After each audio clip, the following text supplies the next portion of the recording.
Is it just me, or does it feel like everybody is talking about the Fitbit Air?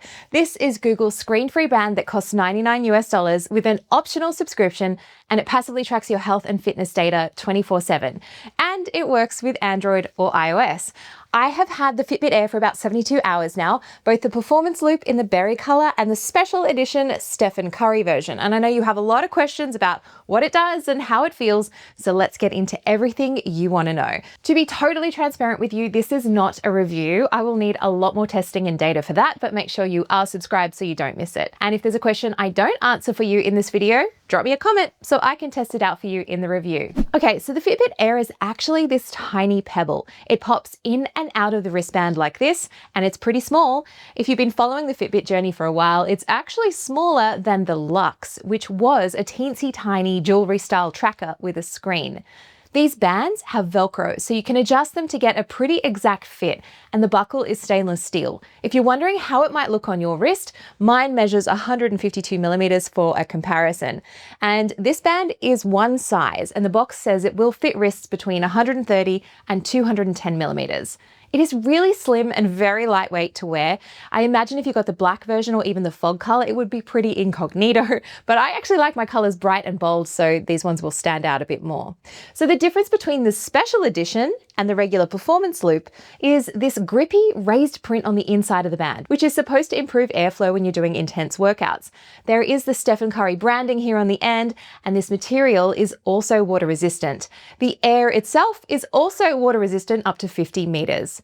I have to say both options are really comfortable, and in the short time I've had them, I hardly notice I'm wearing them. Inside the box is a 2-pin charger, which aligns either way on the Air, so that's nice. You don't actually have to have the polarity aligned a certain way to get it to charge. And Google says, according to the spec sheet at least, that the Air should last 7 days. And if you just charge it for 5 minutes, it should give you enough to last the whole day. And if you haven't guessed it by now, there are no physical buttons on the Air, but there is a sensor. Double tap to show how much battery is left without you having to grab your phone and check the app. This light also tells you the device status when charging. There is a vibration motor inside for the Air, but that's only used for an alarm feature, so it can buzz and wake you during the lightest stage of your sleep in the morning, or this vibration motor will also buzz on your wrist if you are running low on battery. Now, like other screen-free bands, there's no notifications on this, so it's not going to buzz on your wrist if you're, say, getting a call coming in on your phone. If you are curious about the competition in the screen-free bands from Whoop, Polar, and Garmin and Amazfit, well, I have a whole video that goes into how they work and which one might be the right one for you. It is linked in the description or up here on screen. The Fitbit Air has automatic activity detection, so if you go out for a walk, a run, a bike ride, and so on, you just go. There's no GPS built in, so you'll still need to take a phone with you to get route and distance data, but in theory, you won't need to start an activity manually from the app. And the sensors inside are pretty standard to what you get on similar fitness trackers and smartwatches: blood oxygen, a heart rate sensor, accelerometer, and a gyroscope, and a device temperature sensor that's used to track skin temperature variation. Now, know that this is actually a different way of measuring skin temperature that's found on devices such as the Pixel Watch. You're also not getting an ECG or electrocardiogram in the Fitbit Air, but it will be able to notify you of irregular heart rhythm notifications or potential signs of AFib. There's no altimeter in this either, so it's not going to track elevation or floors climbed, and there's also no fall detection. But as you probably realize by now, this is not really a Google hardware play. It's all about the AI and the software that ties this all together with the new Google Health app. If you're a Fitbit enthusiast from way back, well, your app is going to start looking very, very different very soon, because Google Health is now replacing the Fitbit app. There's 4 tabs at the bottom. The Today tab is what you'll see when you first open up the app with your latest metrics like steps, readiness score, and sleep, plus a cardio target. You can also edit these and move this around to show exactly what you want.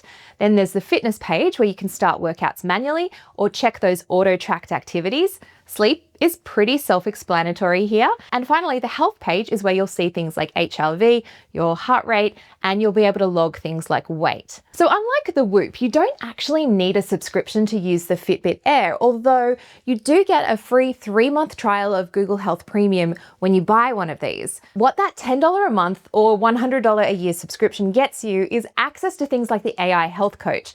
So this is based off Google's Gemini, and it takes in all of your data and fitness points either from the Fitbit Fitbit Air or previous trackers that you've had from the Fitbit app and tries to help you with things like workout plans and more personalized coaching to meet whatever goal you have.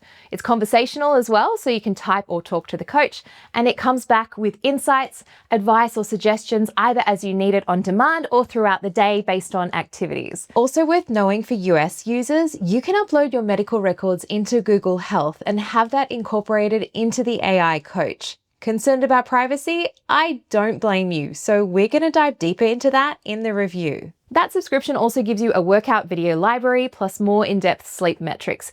But it is kind of nice that if you choose not to continue that subscription after the 3-month trial is up, you'll still be able to track sleep, activity, heart rate, and those things like the cardio load and readiness score. But quick tip, if you are looking to pre-order one of these, there are some interesting deals to be had on the official Google store, especially if you have an older device you might want to trade in. So right now at the time of recording, you can actually get the Air free if you trade in a recent premium watch, but that's probably not the right play.